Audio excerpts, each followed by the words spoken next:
far as the ecumenists are concerned, qui autem scandalizaverit unum de pusilis istis, qui in me credunt, expedite ut et suspendatur mola asinaria in collo eos, et demergatur in profundis maris. That's Matthew 18:6.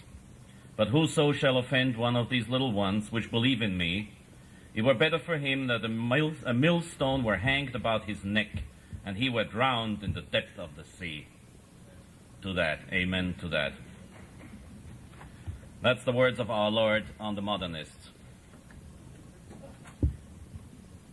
Matthew 5:18. For verily I say unto you, till heaven and earth pass, one jot or one tittle shall not in no wise pass from the law, till all be fulfilled. I am the way, the truth, and the life. John 14:6. And in the same Gospel of St. John, our Lord says, sanctify them through thy truth.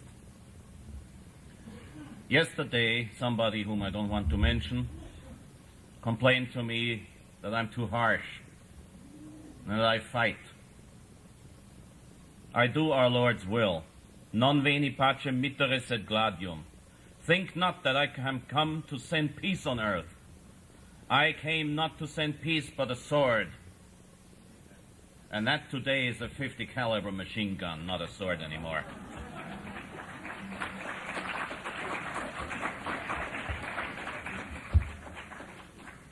As Father Paul Kramer mentioned today in his conference already, towards the end of the 18th century, there was a so-called Synod of Pistoia going on.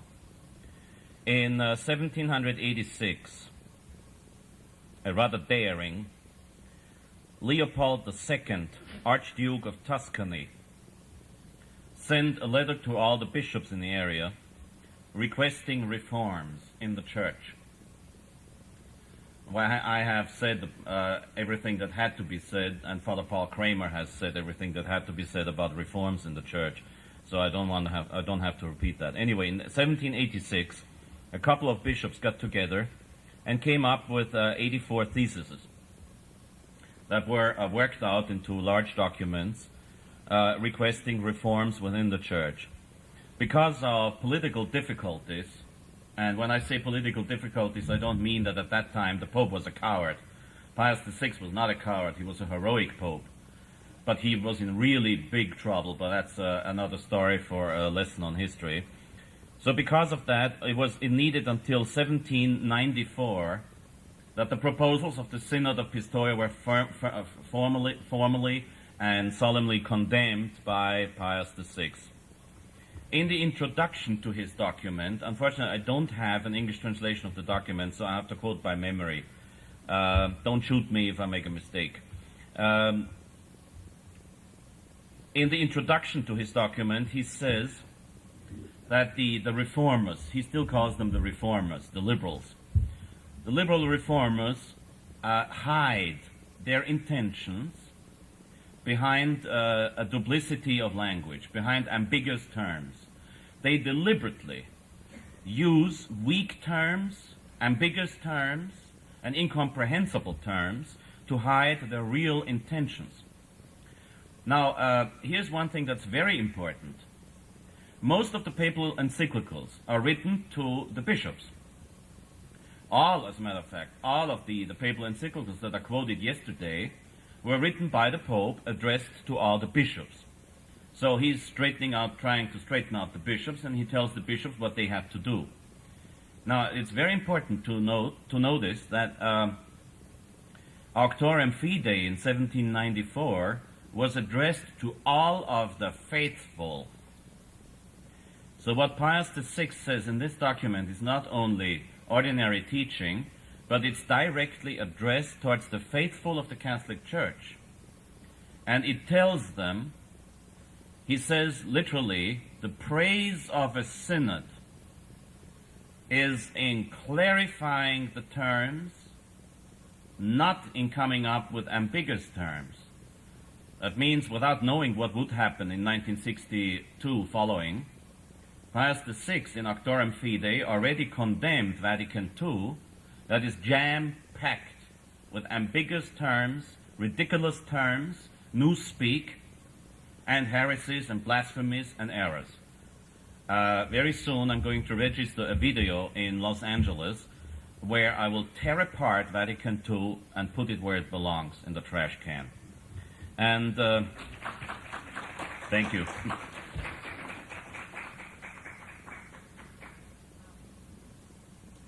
So the problem of the reformers was something very well known already to Pius VI. However, it needed until the days of Pius X to have a brilliant, thorough, and excellent analysis of their real way of thinking. See, many of you have read Vatican II, at least in part. I'm probably one of the few priests who has studied Vatican II every single line at least 4 times over. And believe me, it's a great nuisance to do so, but it has to be done. And this very contradiction between what Pius VI demands of a synod or a council and between what Vatican II actually did has a root. Now, as we will see at the end, I'm not taking away the punchline because you know it anyway, as we will see at the end, the actual root of reforms usually is pride, nothing else. Vainglory and pride and stupidity. As you always said, pride and stupidity are twin sisters anyway. But we have to go through a methodical analysis of the actual roots of modernism. And nobody has done it better than Pius X in his document on the doctrines of the modernists, Pascendi Dominici Gregis, encyclical letter of Pope Pius X. You can find that with the Angelus Press. And I recommend to everybody of you to get this document. Now, it is a difficult document. You will find it difficult reading. It's also the only long document that Pius X ever wrote. Now, in those days, popes were precise and to the point. They did not overindulge in endless blah blah like the present pope does. But Pius X's Pascendi Dominici Gregis is a very long and lengthy document. However, if you find the time and keeping the Catholic Family News article that will reproduce my speech today, it is worthwhile to study this document because you really penetrate the heart and the core of modernism with this. And even the excellent books that came out after Vatican II and tried to analyze the root for the mess always had to quote Pope Pius X with this document. That's the reason why I'm going to give you an abbreviated and an analytical reading of this document. I will proceed just in the same order that Pius X wrote it. That might be less entertaining, but it will be a lot more precise. Pius X, first of all, explains the duty of the Apostolic See. Then he talks about the necessity of immediate action. Why? Because in those days, as a matter of fact, as a repetition of what had been said and requested at the false synod of Pistoia, which sometimes is called the Synod of Robbers, Il Sinodo dei Ladroni. That means an unauthentic, non-approved, therefore illegal synod. In number 3, he talks about the characteristics of the modernists. I quote, "Although they express their astonishment that we should number them amongst the enemies of the Church, no one will be reasonably surprised that we should do so, if leaving out of account the internal disposition of the soul," this is what I said yesterday, you can never pronounce a personal judgment on anybody. We are judging facts, we are judging quotations, and we are judging decisions. If, leaving out of account the internal disposition of the soul, of which God alone is the judge, he considered their tenets, their manner of speech, and their action. So he calls them the enemies of the Church. We are not discussing here if they want to be enemies of the Church, as I said. They are the enemies of the Church. Then he talks about the previous attempts by the modernists that have failed. He's talking about the Synod of Pistoia and what happened during the 19th century. He indirectly is also referring thus to the Americanist heresy, which has been condemned by Leo XIII in 1899. And then he comes to talk about the modernist personality. I quote, "The modernist sustains and includes within himself a manifold personality. He is a philosopher, a believer, a theologian, a historian, a critic, an apologist, and a reformer." You will find, if you waste your time watching TV discussions, as I have done in the past but don't do anymore, that the modernists are absolute and total know-it-alls. They know everything. God knows the rest. They know everything. They meddle within every single subject that could possibly concern the church. They know how to organize a parish. They know how to teach philosophy. They know how to teach theology. They know how to interpret the scriptures. And of course, they know much better than any pope ever what a dogma really means. These people assume an authority that is not even given to the Pope himself. The root, the philosophical root of their attitudes is indeed, and that might come as a surprise to you because we're talking about agnostic sect today. It's the conciliar church being agnostic sect. But the real root is agnosticism. We begin then with the philosopher modernists, place the foundation of religious philosophy in that doctrine which is commonly called agnosticism. According to this teaching, human reason is confined entirely within the field of phenomena, appearances. That is to say, to things that appear and in the manner in which they appear. This is the philosophical root of the writings of John Paul II. The phenomenologists are distinguished from the healthy and sound philosophy of St. Thomas Aquinas in being the contradictory assessment of reality. Now, St. Thomas Aquinas says, a thing is what it is, and a thing cannot be and not be at the same time. One and the same thing either is or is not. This is what I explained yesterday when I was talking about act and potency. There are three stages of being. Non-being at all, being in potency, being in act. See, in act, I'm a priest. In potency, I'm a pope. But in no way am I a mother. And this is an assessment of reality that will appeal to the common sense that God has given us. And if you see a car passing, you will say this is a car. Either it is a car or it's not a car. But it will not depend on its being car on what you think. The phenomenologists say it's your decision. It is what it is, appears to you. And this is what I call subjectivism. Because you look at an orange and you say, because you don't like it, you say, this is not an orange, this is trash. But it doesn't change the fact that it is an orange. And if you use a beautiful Tuscany flower vase as ashtray, it doesn't become an ashtray. It's still a flower vase abused as ashtray. It doesn't become an ashtray. But according to the phenomenologist, it is just what you use it for. Pure subjectivism. There's no objective truth anymore. And this is exactly why Pope John Paul II believes that you can be saved in other religions. All you have to have is your feeling for the truth. For what truth? Your feeling for being good and nice.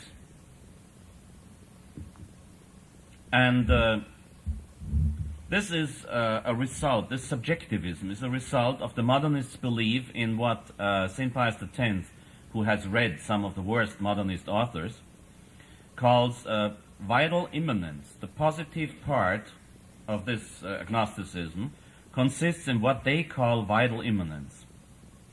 That will be an explanation for that, will be sought in vain outside of man himself. It must therefore be looked for in man. You see what I'm getting to? When people talk to you about experiences of faith, they do not talk anymore about having read a dogma or a doctrine. They will tell you this is just an experience of faith that I shared. So they're looking, instead of looking at objective facts on the outside, They look into their own religious feelings. And this is what they call the vital immanence. Immanence means it's remaining within you. It's a sort of vital principle that comes from your inside. Something which actually, for those who are interested in philosophy, that's exactly what the Stoics thought. This is what the beautiful old emperor Marcus Aurelius thought.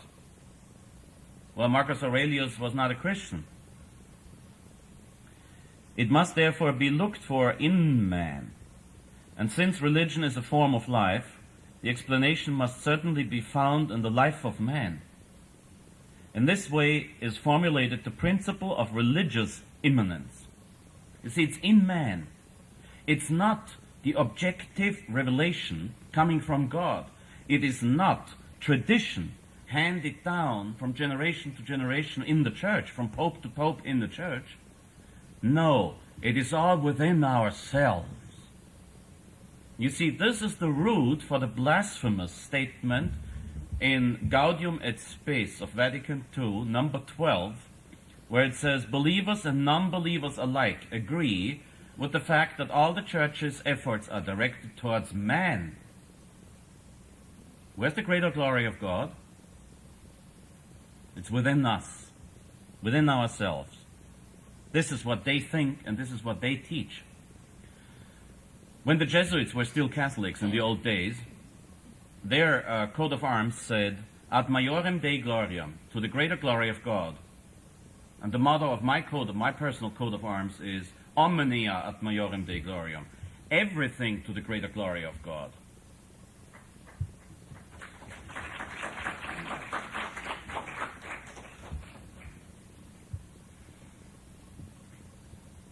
So when Gaudium et Spes talks about the efforts of the churches being directed towards man, it is pronouncing blasphemy, because it is substituting God with man, for which you will find innumerable other examples on my video that is still up to come, God willing.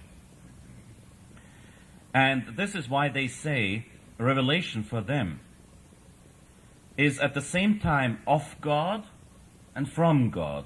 That is to say, God is both the revealer and the revealed.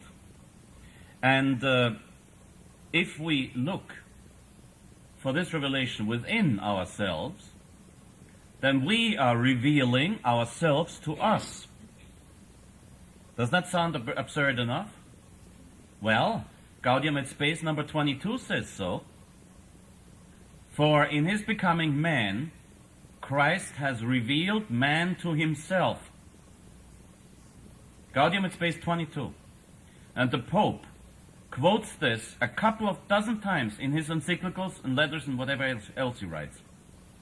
The Pope has a disconcerting habit of concentrating his quotations on the worst parts of Vatican II. And because man is really revealing himself to himself,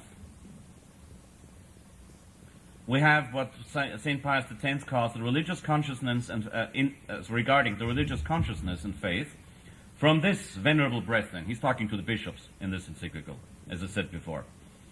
From this venerable brethren springs that most absurd tenet of the modernists that every religion, according to the different aspect under which it is viewed, must be considered as both natural and supernatural. It is thus that they make consciousness and revelation synonymous.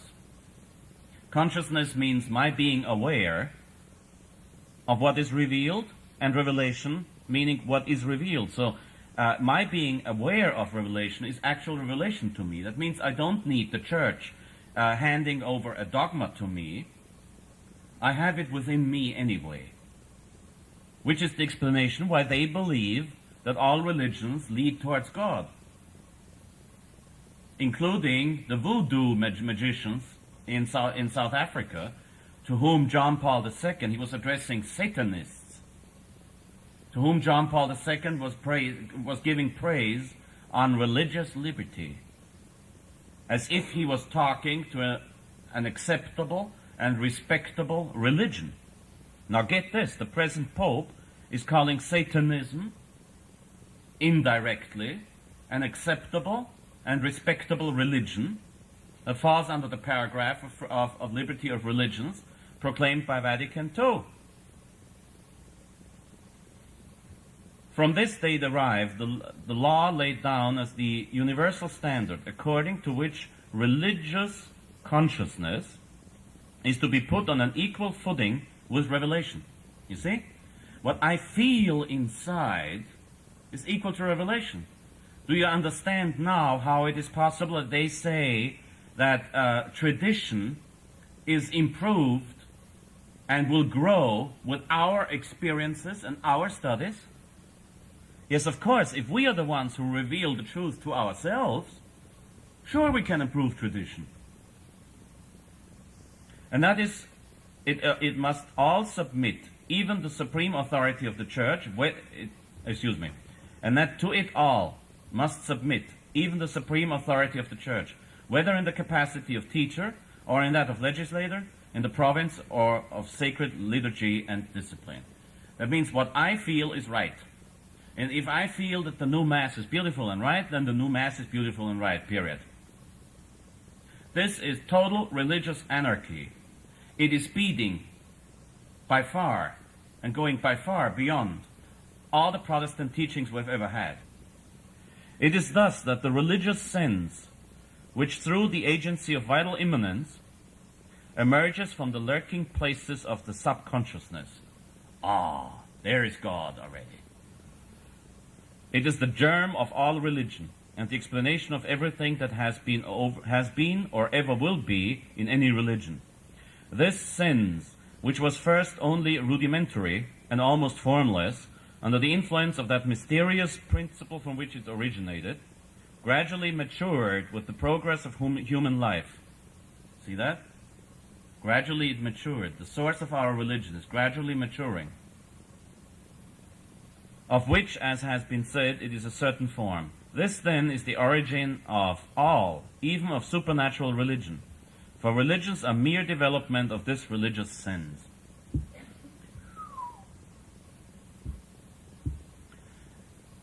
This is the explanation on why not only you can be saved in all the religions, as they say, but this is the reason why we are searching for the truth.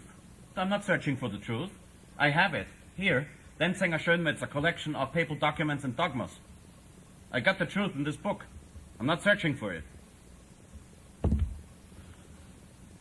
Nor is the Catholic religion an exception. It is quite on a level with the rest. This is why we have to be ecumenical. And all these ecumenical activities with the Protestant and the Eastern churches is because if you can be saved in them, within these religions, and because of these religions, then why convert? This is exactly why missionary activities today are dead. And when recently a bishop of the Ukrainian Catholic Church, John Venari was telling you this story, wanted to convert, he was turned down by Rome. And as Bishop Tissier de Mallaré said very well, if we call as the Ballaments Agreement and the Vatican do, if we call the Ukrainian Church the daughter of the Russian Orthodox Church, and the Russian Orthodox Church is our sister church, then maybe we are the aunt of the Ukrainian Church, and this is our niece. You see the absurdity of what they are saying? They call a Catholic United Church the daughter of a heretical and schismatical church, which is the Russian Orthodox Church. How is that possible? Where's the logic? Well, the logic is here. You can be saved in all religions. This process of vital immanence, and in the consciousness of Christ, who was a man of the choicest nature, whose like has never been nor will be. The consciousness of Christ. And in Ecclesiam Suam, Paul VI talks 100 times over about the consciousness of the Church. I told you yesterday that in his first encyclical, which is a programmatic encyclical as always, John Paul II, in his encyclical Redemptor Hominis, does not once, not even once, mention the term Catholic Church or Roman Catholic. Oh, he talks about the Church of the Council. He talks about the Church of the New Advent. Yesterday I heard somebody saying that was my term. God forbid. I used the terms the Conciliar Church gives to itself. The Church of the New Advent. And he talks in one and the same paragraph, 6 times over, about the consciousness of the Church. The Church is deepening, maturing, approaching truth in its consciousness. You see that? The Church is not the perfect society anymore. Matter of fact, canon law calls it a society. Canon law does not use the term perfect anymore. The Church is the pilgrim church on earth. On a pilgrimage towards truth, the Church is maturing in its growth of tradition because of the maturing consciousness of the Church. The consciousness of the Church is deepening. You see the absurdities I'm saying here? This is what they teach. But Vatican I said, and this is Catholic doctrine now for change, if anyone says that man cannot be raised by God to a knowledge and perfection which surpasses nature, but that he can and should, by his own efforts and by a constant development, attain finally to the possession of all truth and good, let him be accursed. This is what Vatican II said about the idea that we are capable of arriving at the truth without revelation. Now, the same Vatican I said, the only thing we can recognize by the light of our reason is the existence of God. But if anybody says that you can arrive at the understanding of the Trinity, Father, Son, and Holy Spirit, just using your reason, let him be accursed. And because of this constantly growing consciousness of the Church that comes from the consciousness of the people, that comes from the principle of vital immanence, and that comes from our steadily growing subconsciousness, our religious experiences, and our religious and emotional, they don't call it emotional, but it is, of course, emotional development, we have an evolution of dogma. Dogma is not only able, but ought to evolve and to be changed. You remember what I said yesterday about those who attempt to change dogma. Let them be accursed. This is strongly affirmed by the modernists and clearly flows from their principles, for among the chief points of their teaching is the following, which they deduce from the principle of vital immanence, namely, that religious formulas, if they are to be really religious and not merely intellectual speculations, ought to be living and to live the life of the religious sense. This is the origin of the request for the stupid concept of a living tradition that Vatican II has been propagating and that the Pope quotes in the Ecclesia Dei. In other words, St. Pius X says, in other words, it is necessary that the primitive formula be accepted and sanctioned by the heart. And similarly, the subsequent work from which are brought forth the secondary formulas must proceed under the guidance of the heart. The Holy Spirit is not mentioned here, just the guidance of our heart. Hence it comes that these formulas, in order to be living, should be and should remain adapted to the faith and to him who believes. This is why you don't have to care about the crumbs falling off a host at communion in the hand, because Christ is there anyway only for those who believe, as Herr Dr. Martin Luther said. Wherefore, if for any reason this adaptation should cease to exist, they lose their first meaning and accordingly need to be changed. So if the times change, dogma changes. Some things have been acceptable to the 18th century. They might not be acceptable to the 20th century, so let's change the meaning. Because otherwise, how could our poor subconsciousness and our consciousness and our religious experience and our feelings get along with it? This is why almost all the bishops today are telling young girls, if they feel like doing it, let them have artificial contraception. Only the Pope still is hanging on to the old doctrine. It's because you have to find yourself, you have to realize yourself. And you have to develop your subconsciousness, and you have to deepen your spiritual your religious and your supernatural, which of course they don't distinguish from a natural, experiences. In other words, wherefore, if for any reason this adaptation should cease to exist, they lose their first meaning and accordingly need to be changed. In view of the fact that the character and lot of dogmatic formulas are so unstable, it is no wonder that modernists should regard them so lightly and in such open disrespect, and have no consideration or praise for anything but the religious sense and for the religious life. How is it possible that, ecumenically speaking, we put the Protestants on the same level with us? Well, because, first of all, it's rude to talk about religion and politics. Don't offend the Protestants. See, we can share our beautiful religious experiences with them, and we can talk about the things that we share and the things we have in common. You think I'm making fun? No, I'm quoting our Pope in his directory of ecumenism, when he says we should underline the things we have in common. That means forget about all the dogmas they don't accept. Forget about real presence in the Eucharist. Forget about the real priesthood of priests. Forget about one religion only that can save. Forget about everything the Protestants don't like. And remain with what we share in our religious feelings. This is what St. Pius X analyzes the downfall of tradition. For what is laid down as to experience is also applied with destructive effect to tradition, which has always been maintained by the Catholic Church. Tradition, as understood by the modernists, is a communication with others of an original experience through preaching by means of the intellectual formula. To this formula, in addition to its representative value, they attribute a species of suggestive efficacy, which acts firstly in the believer by stimulating the religious sense. You see, it's talking about religious sense stimulation. This is all equal to emotion. It's a whole subjective, emotional tohu wabohu of dogma and lie, which are not distinguished anymore.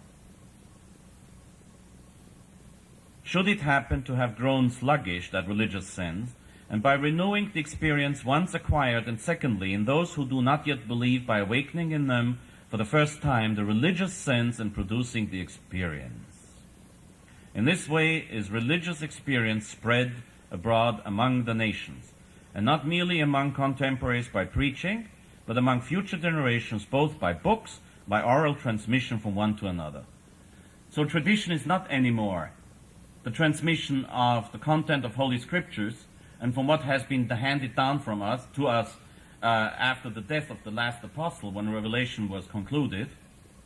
It is not anymore the transmission of what the apostles heard out of the mouth of Christ and what the popes laid down through the centuries, but it is an accumulation of individual subjective experiences. Sometimes this communication of religious experience takes root and thrives. At other times it withers at once and dies. For the modernists, to live is a proof of truth, since for them life and truth are one and the same thing. Thus we are once more led to infer that all existing religions are equally true, for otherwise they would not survive. That goes to show you that the most true of all religions is Buddhism. It's going back to 500 years before Christ. And probably the truest of all religions then is Islam, because it's certainly the one with most membership, with the highest membership. So, okay, women among you, forget you have a soul. You don't have one, according to the Quran. But funnily enough, the Pope never mentions that fact. He talks about women's rights.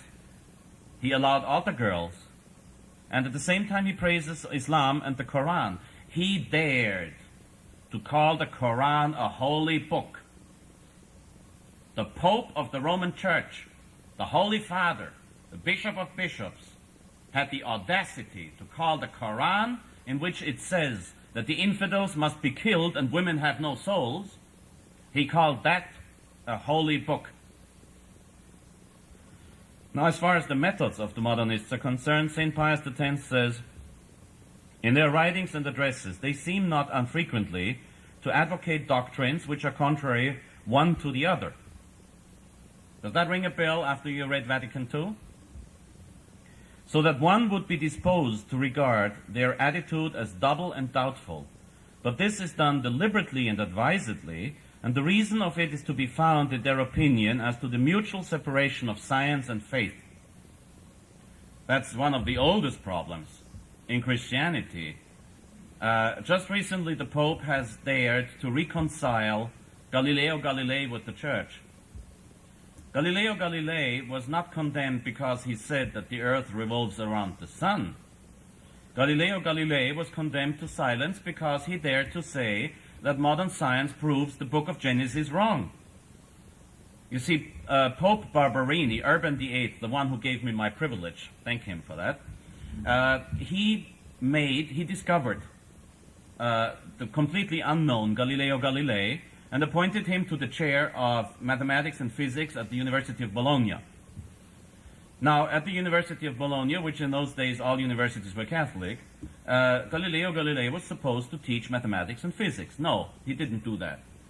He taught in class that the book of Genesis is wrong because mathematics and physics prove that creation was something different from what the book of Genesis says. So Rome called him and said, "Shut up." But instead of remaining silent, he wrote a little booklet which was a trilogue. 3 people discussing the arguments of the astronomic system, either Earth as a center or or the Sun as the center. And in his book, he ran down the arguments of Cardinal Barberini, who by now was Pope Urban VIII. He ran them down, and he sort of made them appear even more primitive than they were. And the guy who has to speak that part in his trilogue was called semplice. In those days in Italian, semplice, simple. That was equivalent of calling him an idiot. So, of course, in an indirect way, he called the Pope an idiot in public. So Urban VIII, who was a nice and good person, instead of killing Galileo, he just told Galilei to shut up forever on whatever subject. And this is how all those fairy tales came up, with Galilei having said, "And she still rotates." And nowadays, of course, in this renewed contradiction of science and faith, the present Pope has nothing better to do but to reconcile Galileo Galilei, who was an impertinent blasphemer, with the Church. That's why it says here, "And the reason of it is to be found in their opinion as to the mutual separation of science and faith." This was condemned already at the time of St. Thomas Aquinas, when a certain philosopher in Strasbourg, William Ockham, and I forgot the other name now, came up with the idea that there can be 2 different truths at the same time. Something might be true in theology, and then it might not be true in philosophy. Some other things might be true in philosophy, out of the viewpoint of philosophy, but will not be true out of the viewpoint of theology. Oh, Siger of Brabant was his name, by the way. And St. Thomas of Aquinas dealt with him in a much more friendly way than I would have, and settled the problem forever when he said, if a truth in philosophy does not correspond to a truth in theology, then it's just simply wrong, period. The one in philosophy. Thus, in their books, one finds some things which might well be approved by a Catholic, but on turning over the page, one is confronted by other things which might well have been dictated by a rationalist. Now, the modernists on the Church. The conception that the Church is autocratic, that means that the Church governs itself and is not under the influence of state, must not be governed by the states, or even less by the laity. This conception has now grown obsolete. For in the same way as the Church is a vital emanation of the collectivity of consciences, this is what I said before, all of our individual consciences and subconsciousnesses and our religious experiences build the Church. On that, the Church is growing.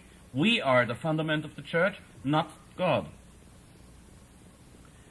This the vital emanation of the collectivity of consciences, so too authority emanates vitally from the church itself, not from Christ.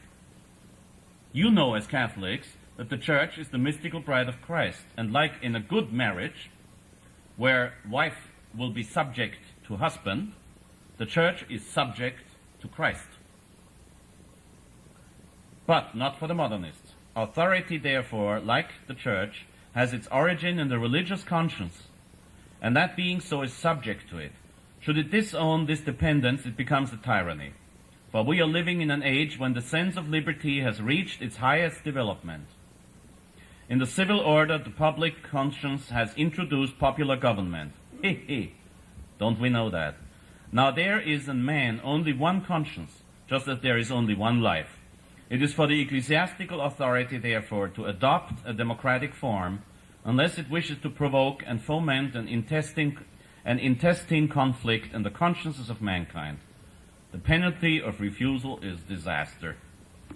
So what the Republic did in 1789 and what the French Revolution did in 1789, now they are wanting to see in the church, and they have succeeded.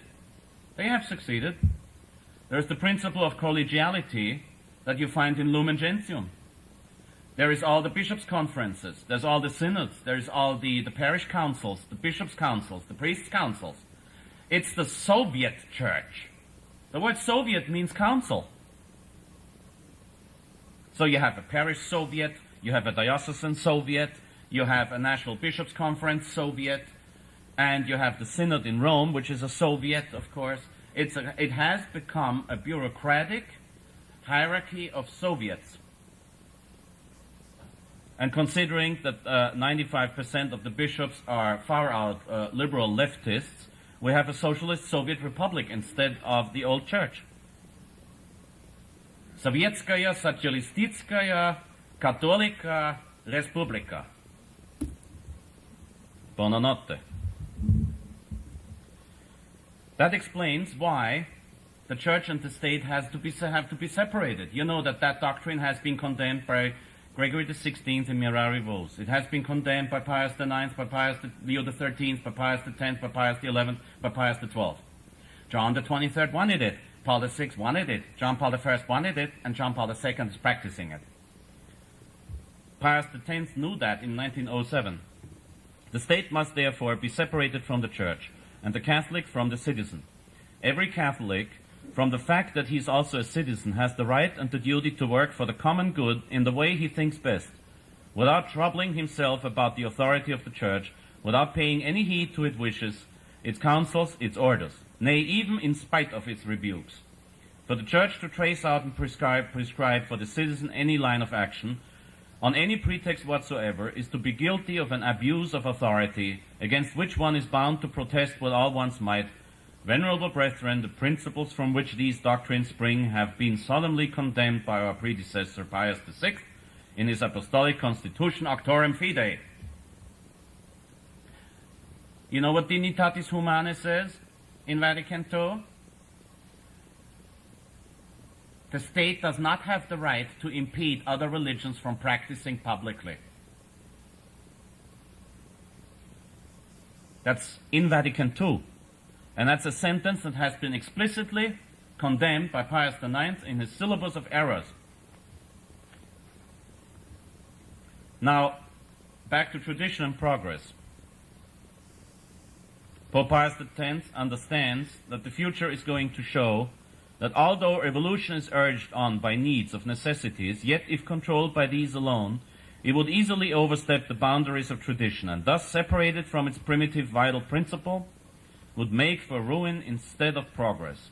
Hence, by those who study more closely the ideas of the modernists, evolution is described as a resultant from the conflict of two forces, one of them tending towards progress, the other towards conservation. This, by the way, and it is in the edition I got, page 34, remember that, page 34 in the Angelus print edition of Pascendi Dominici Gregis, number 27.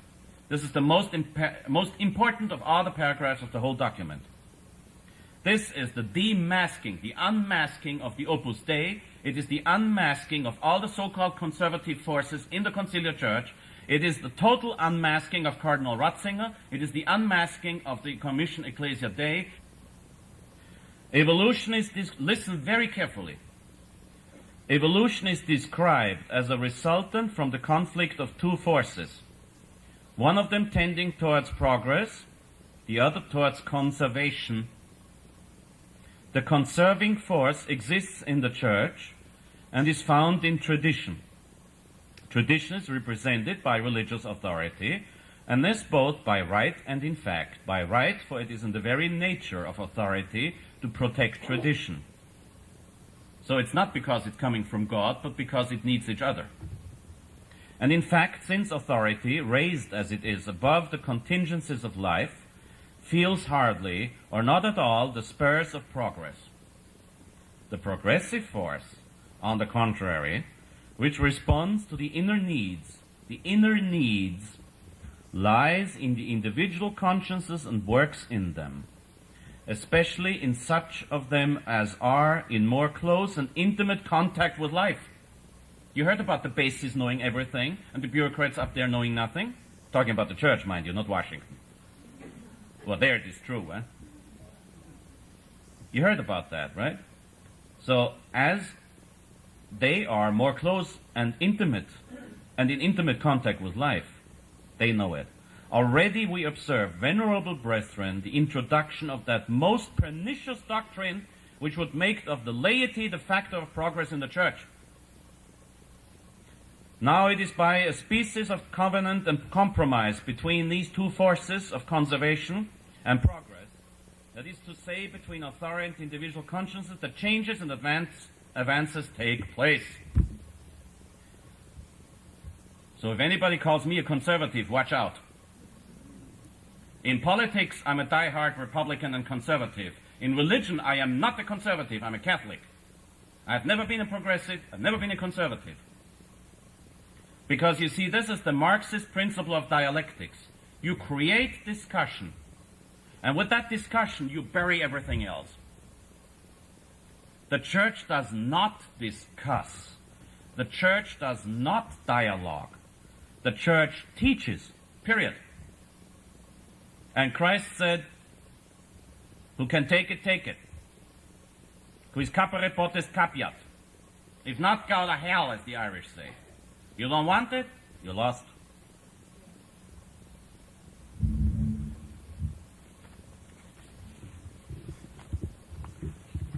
I will come back to this paragraph before I conclude, a little bit late, but this is very important.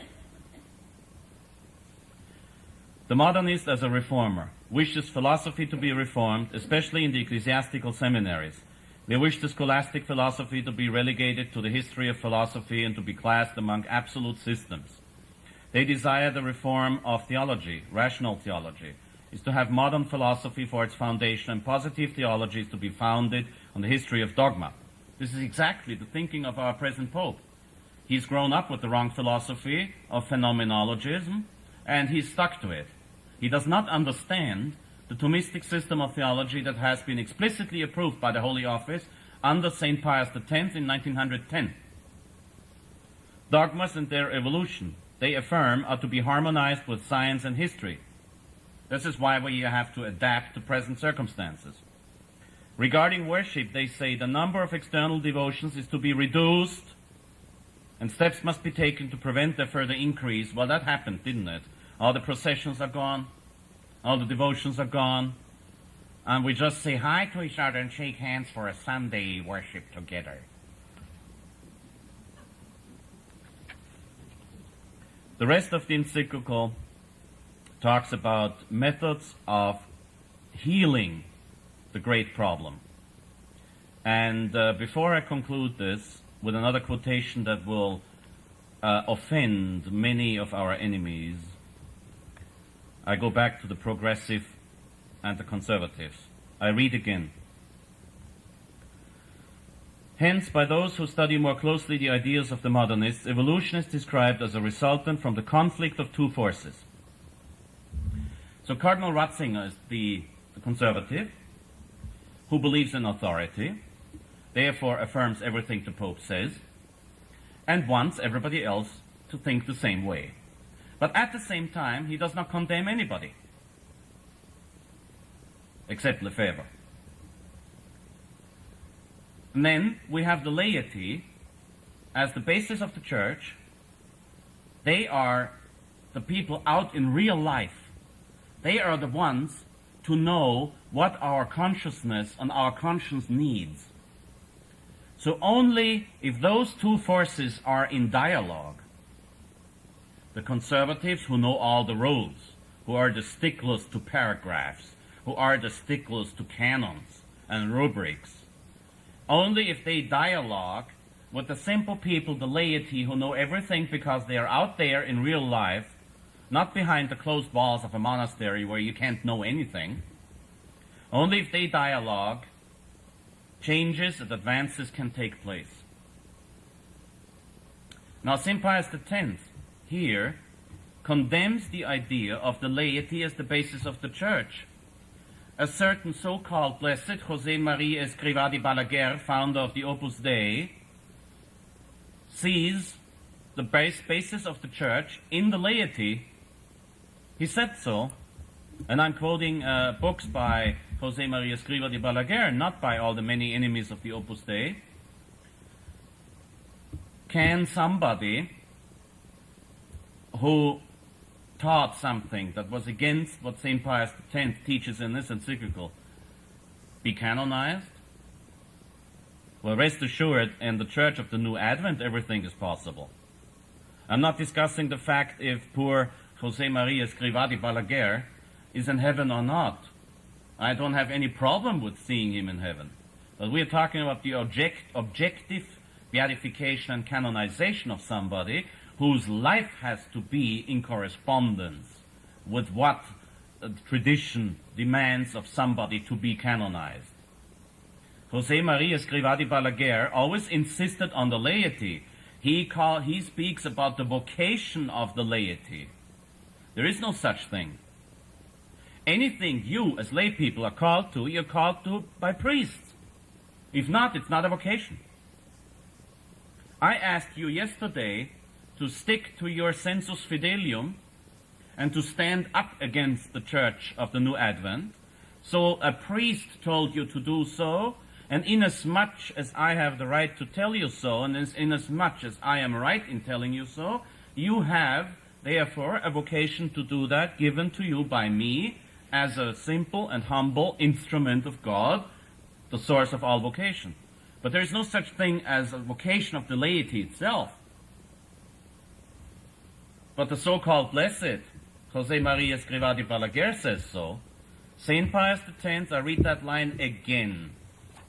St. Pius X says, "Now, venerable brethren, here we see the introduction of that most pernicious doctrine." Some people complain about my being explicit. Pernicious doctrine in 1910 was a very strong term, which would make of the laity the factor of progress in the church. Now, for the modernists, progress is everything, so the laity is the basis of everything. And to conclude this speech, I'm going to read Pius X's opinion on how these horrible doctrines can come about.